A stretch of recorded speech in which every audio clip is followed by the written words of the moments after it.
Ya, hari ini kita bersama dalam dialog luar studio. Jaksa menyapa dalam rangka Hari Bakti Adiaksa tahun 2025. Baik, kita sambut kehadiran dari Kepala Kejaksaan Tinggi Sulawesi Selatan Bapak Agus Salim SH MH. Ya, silakan Bapak.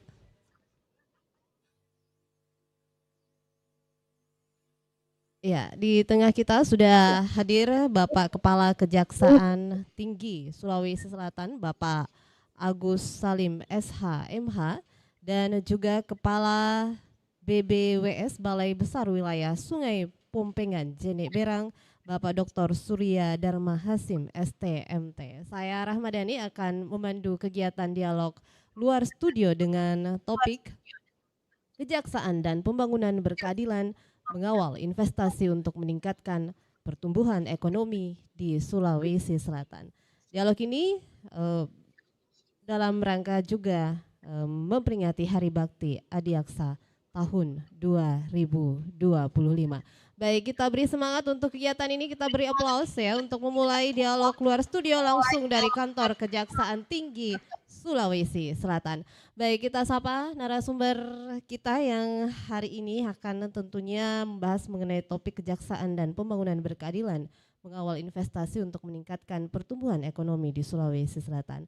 Bapak Kepala Kejaksaan Tinggi Sulawesi Selatan, Bapak Agus Salim SH MH. Assalamualaikum warahmatullahi wabarakatuh. Apa kabar Pak? Waalaikumsalam warahmatullahi wabarakatuh.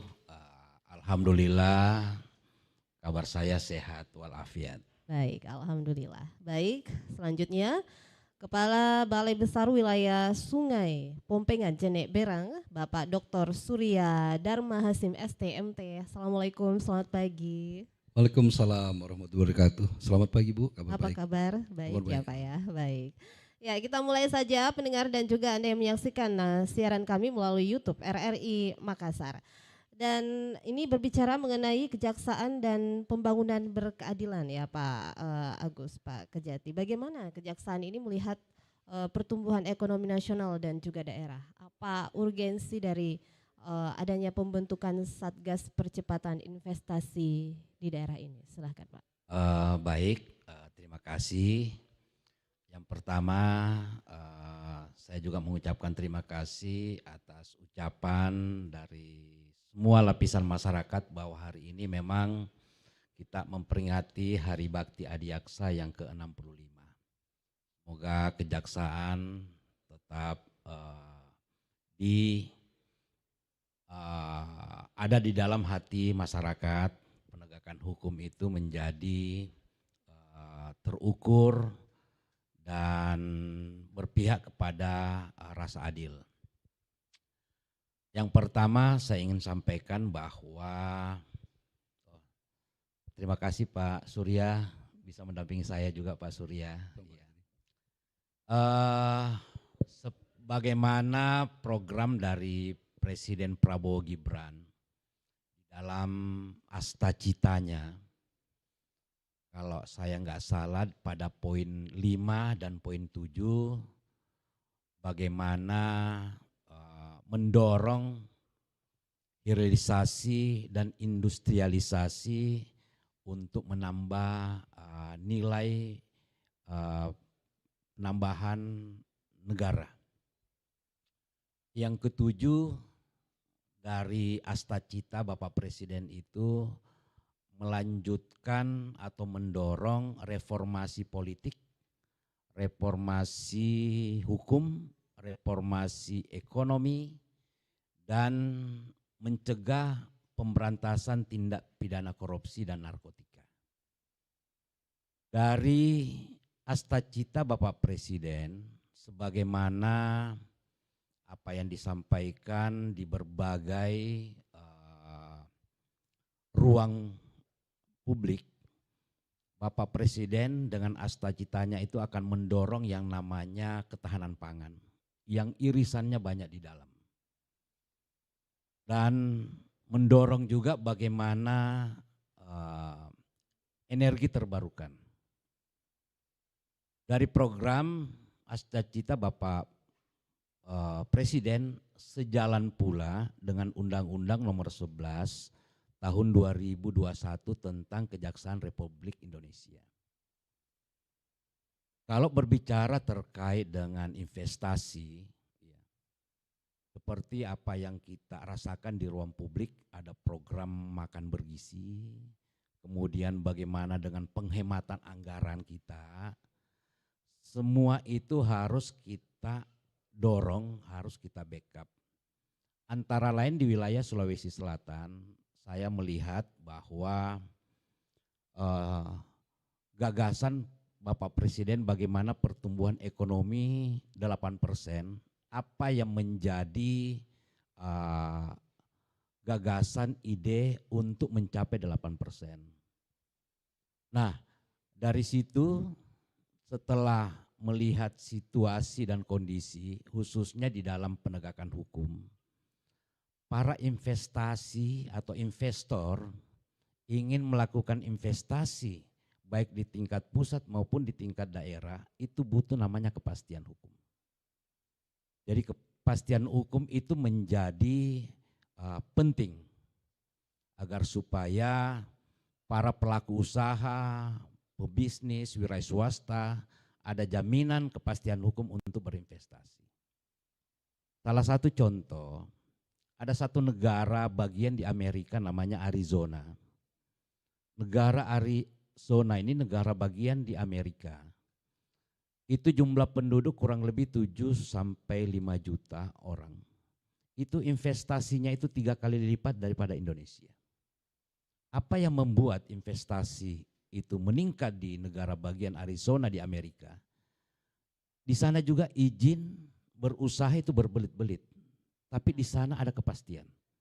Sehingga itulah yang menjadi pemicu bagaimana kita juga mendorong khususnya di wilayah Sulawesi Selatan ini agar investasi tumbuh dan meningkat pertumbuhan ekonomi 8% sebagaimana yang digagas oleh Bapak Presiden. Iya, nah Pak Kejati, ini kan tentunya banyak juga tantangan yang dihadapi oleh Kejaksaan Tinggi untuk bisa memberikan kepastian hukum bagi investor tersebut. Nah, apa saja tantangan terbesar yang sering dihadapi oleh Kejati ini untuk tentunya memberikan kepastian hukum bagi para investor kita? Baik, sebagaimana Undang-Undang Nomor 11 tahun 2021 terkait dengan Undang-Undang Kejaksaan Republik Indonesia.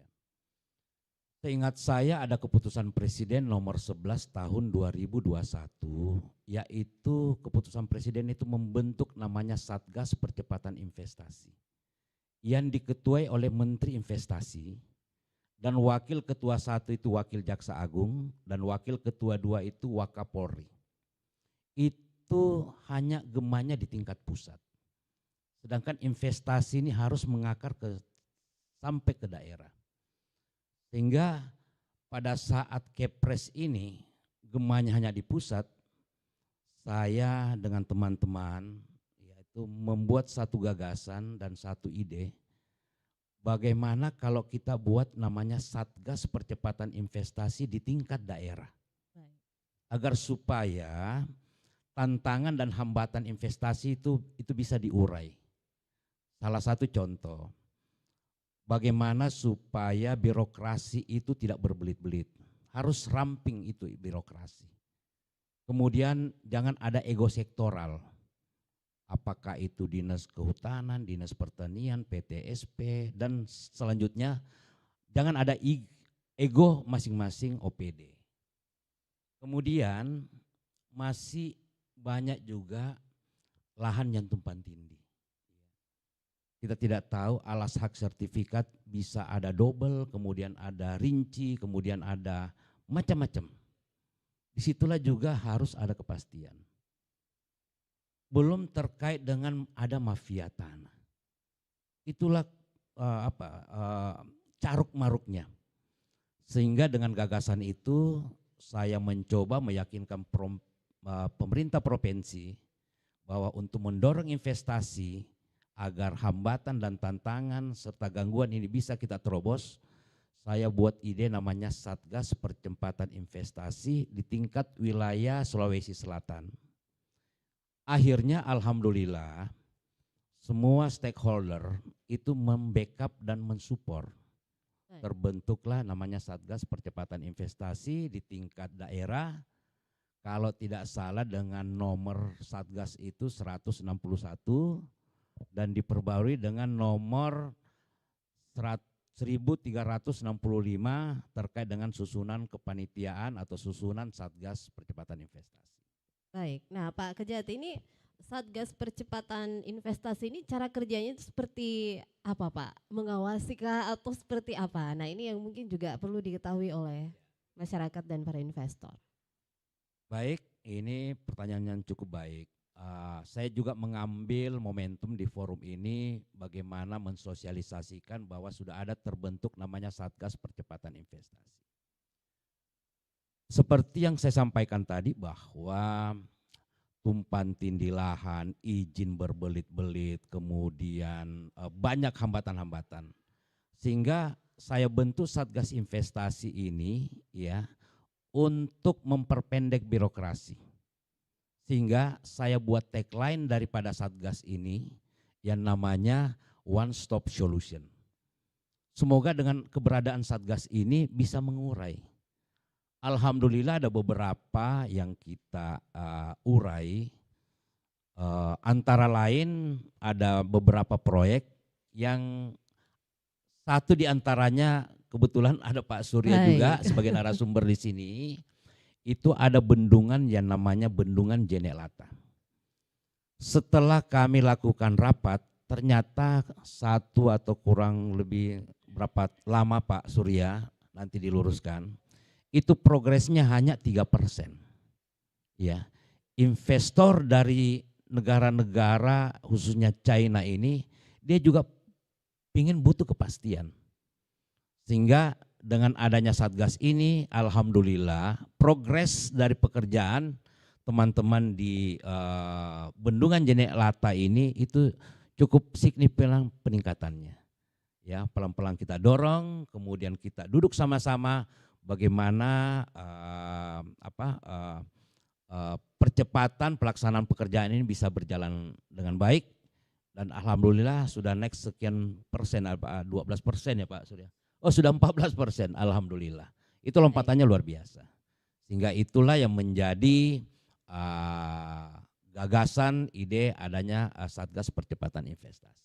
Ya, nah baik, terima kasih Pak Kajati. Nah kita beralih ke Pak Surya Dharma Hasim, Kepala BBWS Pompengan Jenek Berang. Nah seperti apa yang disampaikan tadi oleh Pak Agus, ini cukup menarik ya, bahwa ternyata proyek-proyek seperti bendungan ini juga butuh satgas seperti itu. Nah, Pak, ini berbicara mengenai iklim investasi dan tentunya banyak proyek-proyek BBWS ini dilakukan ya, termasuk pembangunan strategis di kawasan Sulawesi Selatan di Sulsel ini. Bagaimana tentunya kontribusi proyek-proyek BBWS ini terhadap juga penciptaan iklim investasi yang sehat dan berkelanjutan di daerah ini, Pak? Silahkan.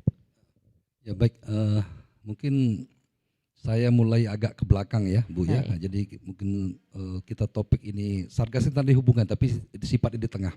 Jadi saya pengen latar belakang permasalahan, dari permasalahan itu nanti ada irisan dengan Satgas Percepatan Investasi dan dampaknya nanti pasca dibuatnya Satgas Percepatan Investasi ini.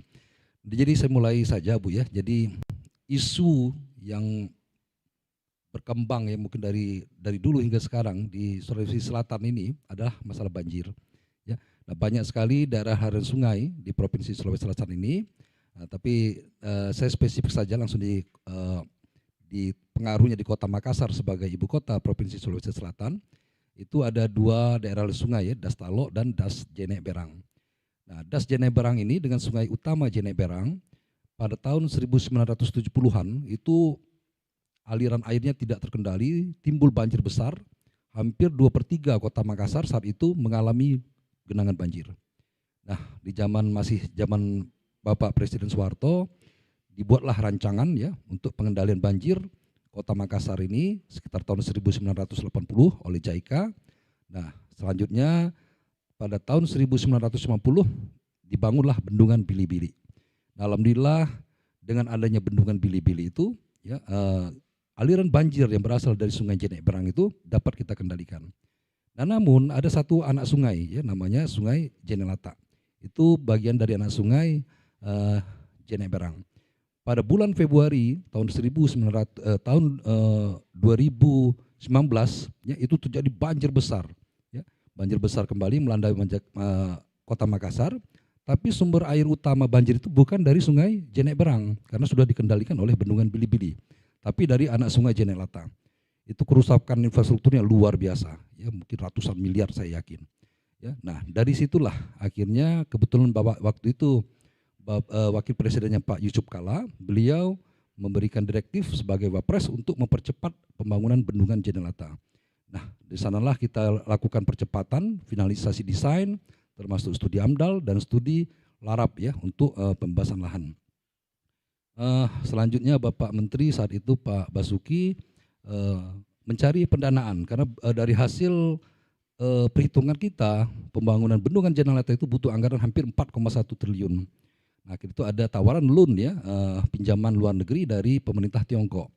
Nah, dengan dana loan itulah akhirnya dilakukan kontrak pada bulan Oktober tahun 2023 untuk pembangunan bendungan Jenelata dan direncanakan akan berakhir di bulan Juni tahun 2028. Nah, setelah kontrak dilaksanakanlah pekerjaan fisik. Namun pekerjaan fisik ini mengalami kendala, ya, karena masalah pembebasan tanah, ya, karena dokumen penetapan lokasi yang sudah dibuat itu ternyata ada sedikit kekurangan, tidak masukkan kawasan hutan di situ. Nah, akhirnya kita minta pendampingan hukum ke kejaksaan. Dari situ berdasarkan peraturan yang ada, maka diminta untuk dihentikan dulu proses pengadaan tanah. Disuruh kita melakukan revisi penetapan lokasi. Nah, di situ saya berpikir, ya, kalau ini ditunda, ya, dampak itu luar biasa. Karena itu pinjaman dari loan, kepercayaan investor akan menurun. Dan juga umpama terlambat dibangun, risiko kejadian banjir akan terulang, kerusakan infrastruktur bisa ratusan miliar lagi.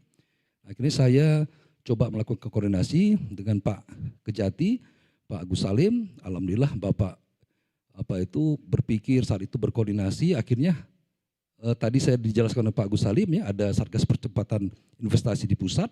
Nah, beliau pun berusaha itu membentuk Satgas investasi di tingkat daerah. Nah, disitulah saya tidak ngerti masalah hukum, ya, karena beliaulah ahlinya, ya. Nah, dari situ beliau menurut saya membuat suatu langkah terobosan, ya, inovatif, ya. Beliau mengajak Bapak Kakanwil, ATR, BPN, dan juga Bapak Gubernur untuk membentuk Satgas Percepatan Investasi ini. Nah, alhamdulillah, ya, setelah dibentuk Satgas Investasi ini, pada saat itu progres kami masih 3%, karena terkendala pembebasan lahan.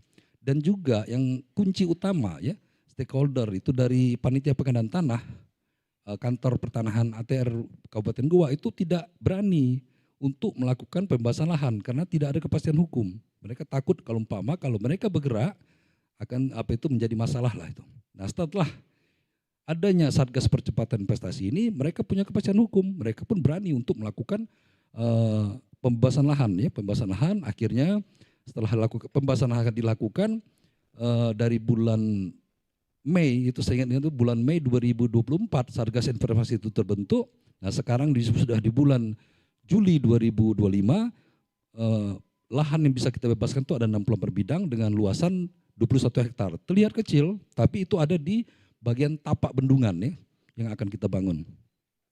Nah, alhamdulillah progresnya pun meningkat menjadi saat ini 14%. Jadi saya terus terang, ya, jadi timbul optimis. Kenapa? Karena pertama pemerintah Tiongkok itu sudah berapa kali ngirim surat, ya. Kalau mereka itu kan beda dengan ini, ya. Kalau mereka itu bisa nanti mereka batalkan loan agreement-nya. Mereka batalkan, kita sulit lagi mencari uang itu besar sekali 4,1 triliun, ya. Dan juga risiko, ya, saya sebagai orang teknis, risiko terjadinya banjir, umpama terjadi banjir besar lagi, tidak ada kendali dari Sungai Jenelata. Nah, jadi itulah saya masih dengan bentuknya ini ada perubahan signifikan, ya, saat ini dengan pembangunan fisik, dan insya Allah kalau ini bisa berjalan dengan baik, target penyelesaian di bulan Juni 2028 itu dapat kita selesaikan. Ini mungkin Bu ya, sedikit ini dari saya. Terima kasih. Nah Pak, jadi kolaborasi yang seperti apa yang terbangun? Apakah hanya untuk masalah hukum yang dilakukan oleh Kejaksaan Tinggi? Ini dari BBWS Pompengan ini berkolaborasi dengan Kejati Pak selama ini? Ya, baik, jadi gini, memang untuk yang mendesak ini kita minta ada kawasan di luar kawasan hutan itu tetap bisa dibebaskan ya. Nah itu alhamdulillah sudah berjalan lebih tahap 3. Nah, tahap 4 ini juga kita masih menggunakan Satgas itu untuk mempercepat pembebasan lahan pada di luar kawasan hutan. Yang kedua itu kita juga didampingi saat ini untuk percepatan revisi penetapan lokasi. Karena itu hampir 1.700 hektar ya total areal yang akan dibebaskan ya, meliputi tapak bendungan, terus daerah genangan dan juga daerah green belt. Nah jadi ada 2 ini ya, sambil menunggu revisi penlok selesai dilakukan, Kejaksaan Tinggi juga selesai mendampingi kita untuk mempercepat revisi penlok untuk pembebasan secara keseluruhan. Baik. Nah sebenarnya tantangan utamanya itu ada di pembebasan lahan ya untuk masalah bendungan ini, dan ini kan juga termasuk wilayah yang sangat sensitif sosial Pak ya, pembebasan lahan itu, dan juga rawan korupsi Pak. Nah ini bagaimana tentunya Anda sebagai Kepala BBWS Pompengan untuk menyiasati hal ini Pak? Ya, jadi umumnya ya sebelum-sebelumnya ini kita melakukan pembebasan lahan itu ya ada dokumen setelah itu larap ya yang kita gunakan, terus diajukan ke pemerintah provinsi menjadi dokumen penetapan lokasi. Nah dari situlah dibentuk panitia pengadaan tanah lewat ATR BPN. Nah selama ini kita jalan tanpa pendampingan hukum dari kejaksaan ya, jalan sendiri. Nanti terakhir proyeknya selesai seperti di kasus di Bendungan Pasir Loreng. Nah ternyata ada timbul masalah gitu ya. Jadi ada lahan-lahan yang dibebaskan tuh ternyata ada ada permasalahan hukum yang seharusnya tanah negara, tapi ternyata dibayarkan gitu ya. Nah itulah saya tidak ngerti itulah. Nah itulah Bendungan Pasir Loreng itu diresmikan oleh Bapak Presiden ya. Tapi pasca itu ada tersangka segala macam. Nah, dengan adanya pendampingan hukum ini kita lebih yakin, dan juga panitia pengadaan tanah teman-teman dari Kantah BPN itu pun lebih percaya diri ya karena sudah didampingi dari awal. Ya, jadi kalau misalnya ketemu masalah-masalah seperti kasus di Bendungan Cinelata itu ya, ada tanah milik PTPN itu diklaim juga oleh masyarakat. Nah, Pak Kejati waktu itu kita panggil semua orang itu. Akhirnya mereka ngakui ya itu bukan tanah mereka gitu. Nah hal-hal beginilah ya. Jadi kita sudah melakukan upaya pencegahan dari awal agar nanti tidak menimbulkan dampak permasalahan hukum di kemudian hari gitu. Baik. Ya kita beri dulu tepuk tangan untuk kedua narasumber kita di pagi hari ini ya, Kepala BBWS Pompengan Jenek Berang Bapak Surya Dharma dan juga Kepala Kejaksaan Tinggi Sulawesi Selatan Bapak Agus Salim SH MH. Dan kami informasikan buat Anda pendengar yang ingin bergabung di 0821 3333 9440 untuk bergabung bersama dengan kami. Ya kita kembali dulu ke studio untuk session yang kedua nanti, dan silahkan untuk Anda yang ingin bergabung bersama dengan kami di 0821 3333 9440.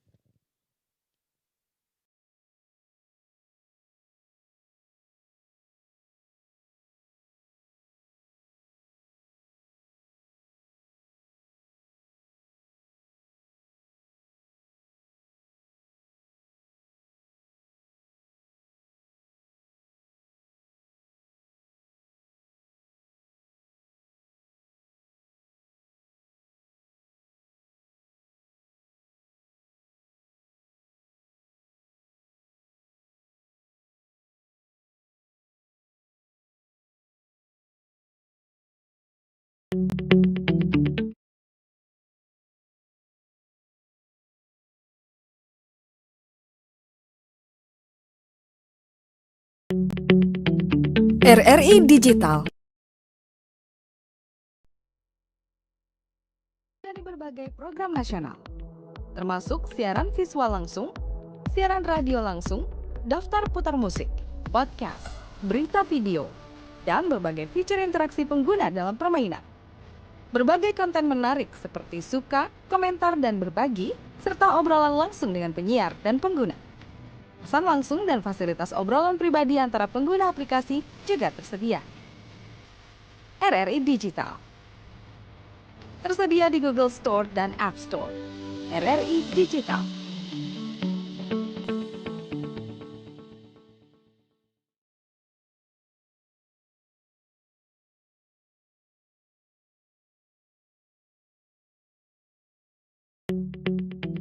RRI Digital dengan tampilan baru, berbagai konten kolaborasi dari berbagai program nasional, termasuk siaran visual langsung, siaran radio langsung, daftar putar musik, podcast, berita video, dan berbagai fitur interaksi pengguna dalam permainan. Berbagai konten menarik seperti suka, komentar, dan berbagi, serta obrolan langsung dengan penyiar dan pengguna. Pesan langsung dan fasilitas obrolan pribadi antara pengguna aplikasi juga tersedia. RRI Digital. Tersedia di Google Store dan App Store. RRI Digital.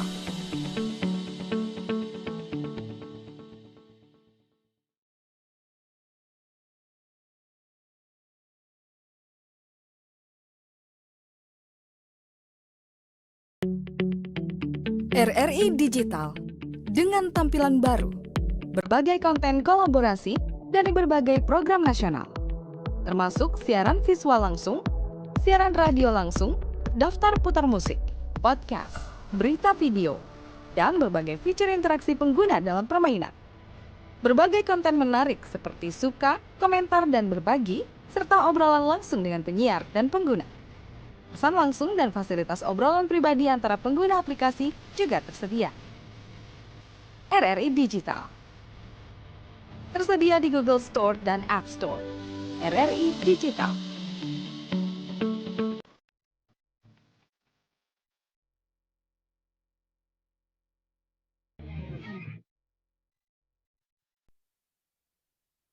Anda berada kembali kita bersama di Pro 1 RRI Makassar dan juga di channel YouTube kami RRI Makassar. Ya, dan masih di Gedung Kejaksaan Tinggi Sulawesi Selatan dalam rangka Jaksa Menyapa ya memperingati Hari Bakti Adiaksa tahun 2025.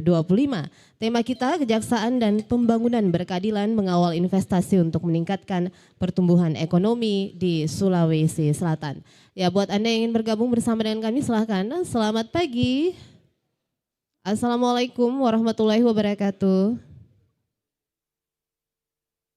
Ya, selamat pagi. Dengan siapa? Ibu atau Bapak nih? Kat ya, baik. Nah, kita lanjut kembali buat Anda yang ingin bergabung silahkan ya. Ini Pak Kejati ini selain fasilitasi bagaimana? Ada ya, baik. Ya, silakan. Halo. Ya, halo. Selamat pagi. Dengan Pak siapa, Pak? Selamat pagi. Dari Rombe. Dari Pak Rombe. Pak Rombe di mana Pak Rombe? Iya.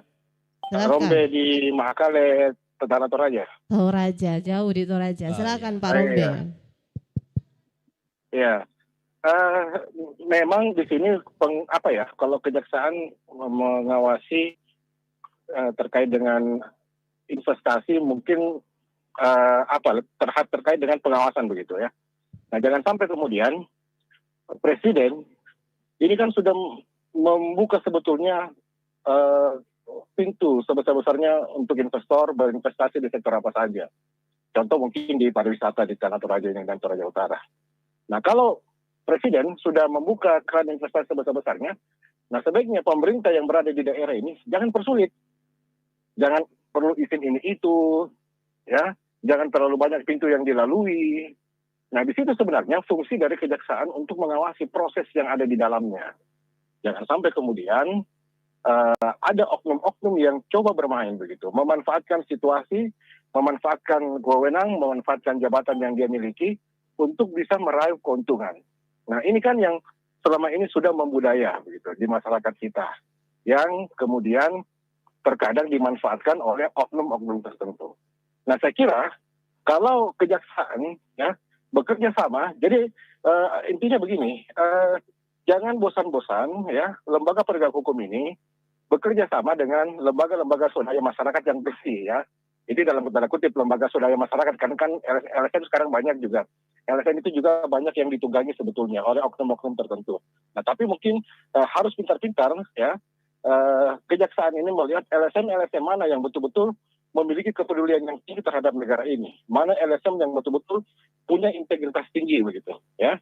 Nah, supaya mereka bersama-sama dengan kejaksaan, bersama-sama dengan aparat bisa mengawasi jalannya pemerintahan ini, termasuk bagaimana terkait dengan pengawasan perizinan dalam berinvestasi. Saya kira seperti itu. Terima kasih. Ya, baik. Terima kasih Pak Rombe di Toraja. Jauh-jauh di Toraja ini Pak ya, pendengar kita. Silakan Pak, ini mengenai kerjasama dan dengan LSM. Silakan Pak. Baik, terima kasih Pak Rombe. Salam sehat selalu Pak Rombe dari Makale. Pak Rombe gagasan bahwa APH itu jangan hanya mengawasi saja. Pak Rombe, tusi kejaksaan itu selain pengawasan ada juga penindakan di dalamnya. Jadi saya sependapat dengan Pak Rombe bahwa kita harus mendorong bagaimana supaya investasi, kolaborasi, sinergi antar stakeholder itu harus dikedepankan. Tidak bisa hanya pemerintah sendiri, tidak bisa hanya Balai Wilayah Sungai sendiri, tidak bisa APH sendiri. Kita harus kolaborasi. Gagasan dan ide Pak Rombe terkait dengan bagaimana memberdayakan LSM juga itu cukup baik. Jadi hampir semua lapisan masyarakat harus kita gandeng semua. Bagaimana menciptakan investasi yang kondusif supaya ada kepastian hukum Pak Rombe. Jadi teman-teman juga dari LSM juga kadang biasa juga saya diskusi-diskusi dengan teman-teman bahwa tidak semua LSM itu ada yang abal-abal, ada LSM yang baik juga, yang mendorong juga kita bagaimana supaya penegakan hukum itu menjadi kondusif. Setahu saya ada satu tusi di pemerintah provinsi, kalau tidak salah Kesban itu, disitulah ditrekin LSM yang mana yang benar-benar profesional, yang mana abu-abu. Nah, butuh transparansi. Butuh akuntabel sehingga kita bisa melihat yang mana LSM yang punya profesionalisme, yang punya integritas agar negeri ini dibangun dengan baik. Kejaksaan ada dua strategi yang dibangun terkait dengan apakah itu berindikasi tindak pidana korupsi atau tidak. Yang pertama ada namanya penindakan Pak Rombe, ada juga yang namanya pencegahan. Dari tahun 1959 sudah 8 lembaga negara, lembaga wadah yang menggagas bagaimana pemberantasan korupsi. Ada dulu namanya aparatur pengawas pembangunan, ada juga namanya tim tas tipikor, yang sekarang dikenal namanya Komisi Pemberantasan Korupsi. Sampai dengan sekarang arah penegakan hukum ini apakah kita kedepankan penindakannya atau ke pencegahannya. Ini harus sejalan, penindakan juga harus supaya ada efek jera di dalamnya. Tapi lebih baik kita kedepankan namanya itu upaya-upaya pencegahan. Gagasan saya terkait pembentukan Satgas Percepatan Investasi ini, itu ada irisannya dengan bagaimana para pelaku usaha itu tidak ada fraud di dalamnya. Tidak ada suap di dalamnya, tidak ada bribery di dalamnya. Sehingga kita bersatu padu bagaimana arah kebijakan dengan asta-cita Bapak Presiden itu bisa kita jalankan agar pertumbuhan ekonomi 8%. Kira-kira begitu Pak Rombe, sependapat dengan apa yang disampaikan Pak Rombe. Ya, nah silakan untuk Pak Surya Dharma juga menanggapi apa yang disampaikan oleh Pak Rombe. Ya baik, tadi saya kira Pak Rombe kan untuk turis ya di Tanah Toraja ya, dia merasakan ada rumitnya birokrasi ya dalam upaya investasi lah di sana gitu. Nah tapi saya sebenarnya bukan dari tusi saya ya, dari tusi kami di Balai Besar Wilayah Sungai Pembangunan Jenebrang itu terkait dengan upaya konservasi sumber daya air ya, upaya pengendalian banjir ya, dan juga upaya pendayagunaan sumber daya air ya. Jadi tapi pengen saya sampaikan di Tanah Toraja itu memang ada banyak kejadian-kejadian banjir di sana ya, kejadian-kejadian banjir yang diakibatkan oleh banyak dia tuh dimasuk dari dalam wilayah Sungai Jenek Berang ya. Sungai Jenek Berang itu wilayah Sungai Sadang ya. Wilayah Sungai Sadang itu di bagian hulunya dengan sungai utama Sungai Sadang itu berasal dari Tanah Toraja di bagian hulu. Dan kita merasakan itu ya banyak sekali ya terjadi perubahan lahan ya di kawasan hulu itu umpama penebangan hutan, penggundulan dan juga alih fungsi lahan yang berdampak pada pencemaran sungai, kekeruhan sungai ya yang menimbulkan banyak upaya jadi kita untuk konservasi itu pun menjadi terganggu ya, banjir pun sering terjadi di Tanah Toraja itu ya, itu jadi concern kami yang saya pusatkan di sini. Nah, cuman karena masih minimnya ya anggaran ya kita untuk pengendalian banjir, tidak hanya di Tanah Toraja ya, di hampir seluruh kabupaten kota di Sulawesi Selatan yang mengalami masalah banjir akibat kerusakan daerah aliran sungai ya. Nah, jadi saya pesan saja boleh kita bangun upaya turisme ya, turisme itu cuman tetap jagalah lingkungan karena kawasan-kawasan perbukitan ya sebagai sumber air ya, daerah tangkapan hujan di Tanah Toraja itu harus kita jaga agar apa itu ya kalau daerahnya hijau bagus itu kan akan menarik juga turis ya, juga kalau sungai-sungainya jernih tidak keruh gitu kan itu akan menambah daya tarik bagi turis ya, terutama yang untuk selain ada budaya seperti apa itu rumah adat Tokonan dan lain-lain ya, terkenalah di Toraja itu ya, apa itu negeri di atas awan, tapi kalau didukung oleh apa itu alam yang indah baik alam yang di daratan ya, pegunungan yang hijau dan sungai-sungai yang jernih, saya kira itu akan bagus sekali. Saya kira itu Bu ya. Iya, kita ke Pak Kajati. Ini tadi kita sudah berbicara mengenai fasilitasi dan kemudian peran dari Satgas sendiri. Tapi yang paling penting bahwa ternyata Satgas ini akhirnya dikerucutnya itu adalah bagaimana mencegah praktik korupsi dalam proyek-proyek investasi. Ya, mengingat potensi kerugian negara ya, apalagi ini kalau kita berbicara mengenai proyek-proyek strategis nasional. Ya, silakan Pak. Baik. Yang pertama kalau kita flashback ke belakang apa yang disampaikan Pak Surya tadi sampai dengan tataran hanya progres 3%. Ya. Para pejabat itu enggan mengambil keputusan karena takut dengan apabila nanti dikriminalisasi atau terkait ada fraud di dalamnya, itu yang menjadi ketakutan. Sehingga pada waktu itu saya diskusi dengan Pak Surya dan kebetulan saya dengan Pak Surya ini satu frekuensi bagaimana supaya rakyat ini sejahtera. Saya membayangkan kalau bendungan Jenek Lata ini kita kerjakan dengan tepat waktu, tepat mutu, tepat sasaran, yang mendapatkan manfaat itu masyarakat sekitarnya. Kalau termanfaatkan bendungan ini, alirannya ke sawah dapat dimanfaatkan aliran sungai ini, automatically itu masyarakat menjadi sejahtera. Dia bisa berkebun, dia bisa bertani dengan baik, agar supaya tingkat kriminal itu rendah. Rendah. Iya.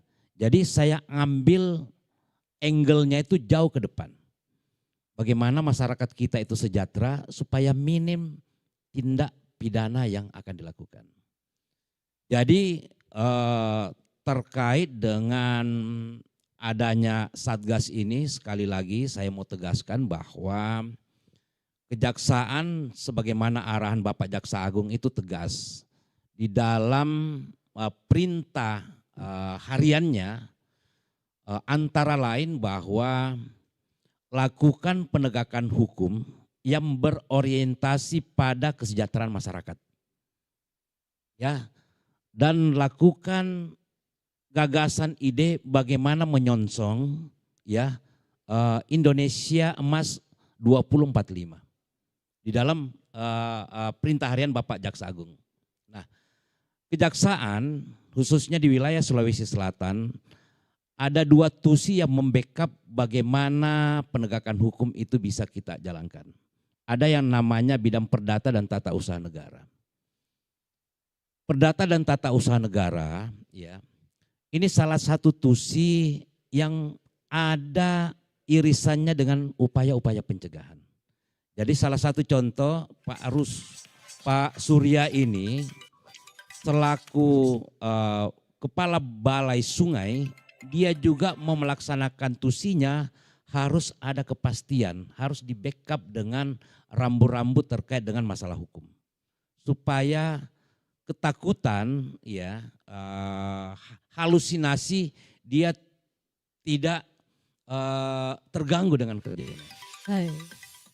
Sehingga pada waktu itu saya kumpulkan semua yang tergabung di dalam Satgas bagaimana mendorong ini proyek JNE Lata. Ini salah satu contoh ya Mbak ya. Dari sekian banyak yang saya dampingin.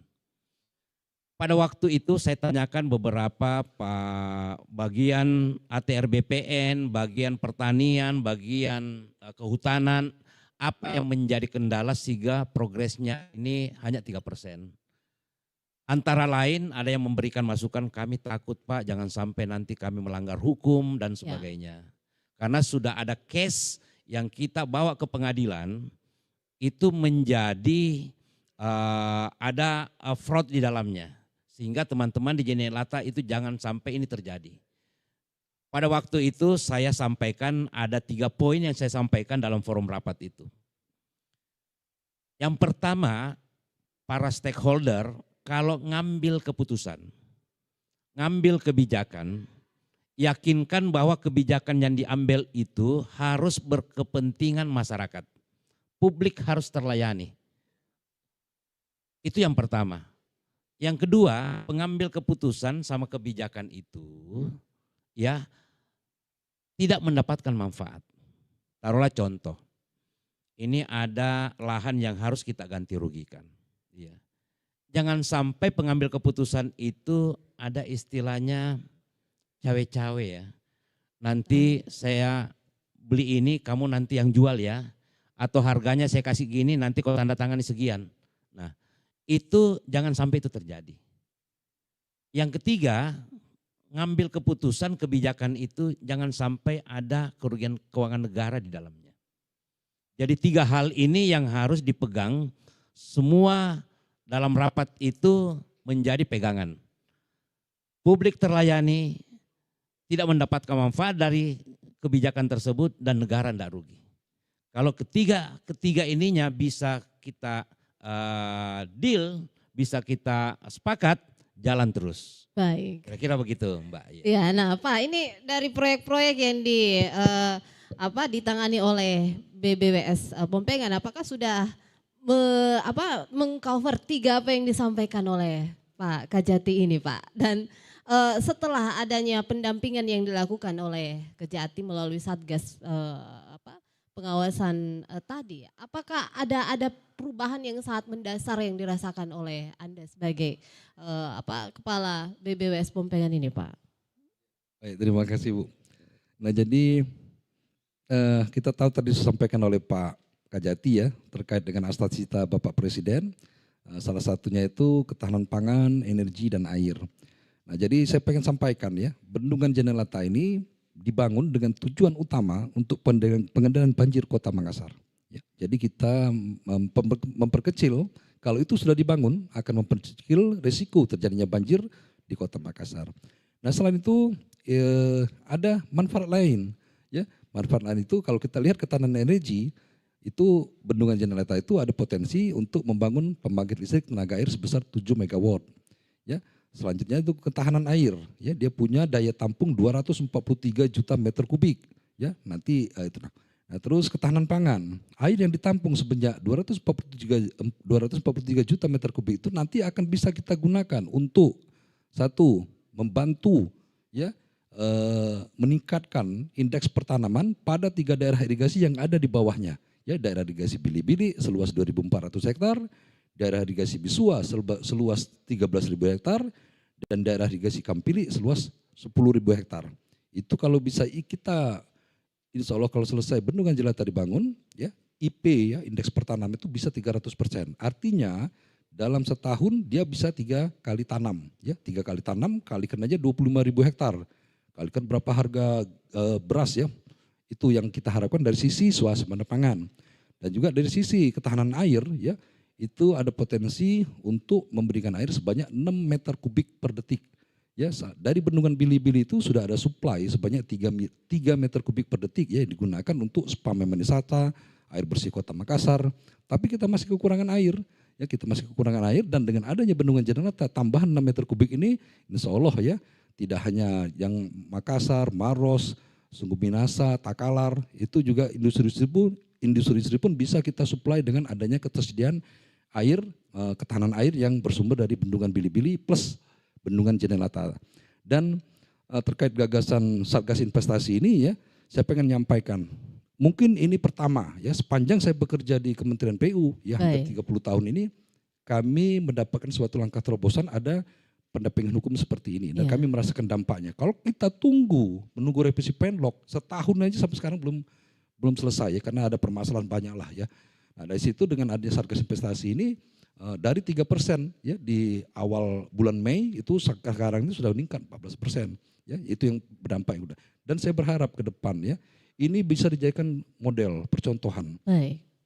Percepatan investasi kasus pembangunan bendungan Jenelata di Kabupaten Goa ini kalau bisa juga diterapkan pada pembangunan infrastruktur ya di lainnya, tidak hanya bendungan di Provinsi Sulawesi Selatan. Syukur-syukur kalau bisa di seluruh Indonesia. Ya kalau kita ketemu case ada pembangunan katakanlah pembangunan pelabuhan yang membutuhkan ini, ternyata ada terkendala masalah hukum, peraturan regulasi yang tidak bisa kita laksanakan. Nah dengan adanya Satgas ini, tadi ada disampaikan oleh Pak Kajati ya, 3 pengambilan keputusan ya, berkepentingan dengan masyarakat, memberikan manfaat masyarakat, tidak ada kerugian negara, dan ketiga tidak mendapatkan manfaat ya dari pengambil keputusan itu, mungkin ada kongkol segala macam. Nah ini saya kira jadi kita merevisi ya aturan-aturan itu bisa ada suatu kepastian hukum sehingga pengambil keputusan seperti Kantah ya, kantor pertahanan itu berani mereka maju. Wah, saya sudah ada kepastian. Nah itu ya saya kira ya Bu ya. Ya kita terakhir ya di menit-menit terakhir, apa harapan Bapak Kejati Sulsel ini melalui Satgas Percepatan Investasi dalam mendukung target pertumbuhan ekonomi nasional dan juga peningkatan kesejahteraan rakyat di masa depan Pak? Baik, sebenarnya yang menjadi terlambatnya investasi, yang pertama masih ada yang namanya ego sektoral di dalamnya. Iya. Dinas inilah yang merasa berkepentingan, yang merasa dia yang lebih berhak atau yang lain. Jadi dengan adanya Satgas ini saya mencoba bahwa memang kita butuhkan yang namanya kolaborasi. Tidak bisa Pak Surya aja melakukan tanpa ada supporting atau dukungan dari pihak-pihak lain. Kemudian juga dibutuhkan sinergi ya.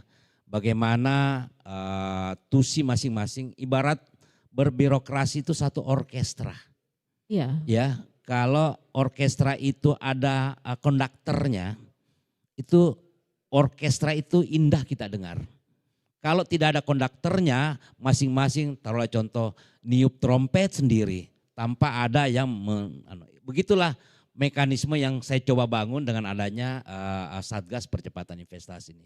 Jadi kolaborasi sinergitas itu sangat dibutuhkan untuk mendorong, membackup program presiden dengan astacitanya agar pertumbuhan ekonomi bisa kita capai 8% sebagaimana di dalam astacita.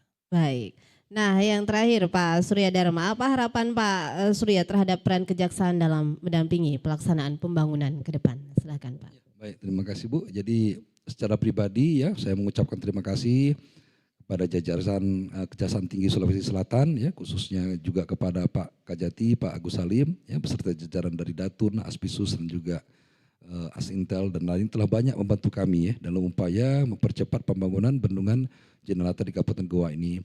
Dan saya juga berharap ya langkah inovasi ya digagas, menurut saya tuh inovasi ini sesuatu yang baru lah ya yang digagas oleh Pak Kajati itu dengan upaya terobosan membentuk Satgas Percepatan Investasi ya pada stadium kasus pembangunan bendungan Jenelata ini dapat diterapkan tidak hanya di Sulawesi Selatan, juga di seluruh wilayah Indonesia lainnya ya. Jadi mungkin ada pembangunan jalan, ada pembangunan yang sifatnya masif lah yang membutuhkan pengadaan tanah, dan umpama terkendala ada regulasi ya terkait dengan pengadaan tanah ini seperti misalnya itu Penlok harus direvisi itu, nah, dengan adanya Satgas investasi ini nanti bisa mempercepat ya upaya pembebasan tanah akibat juga pembangunan infrastruktur dan asas kemanfaatan dari pembangunan infrastruktur tersebut. Jadi intinya mungkin gagasan ini yang digagas oleh Pak Gajati ini bisa diterapkan di seluruh Indonesia, pembangunan infrastruktur di seluruh Indonesia. Saya kira itu saja. Iya, kita beri tepuk tangan untuk kedua narasumber kita ya. Pak Kajati, kita berharap terobosan baru Pak Kajati ini tentunya bisa ya mengatasi segala dampak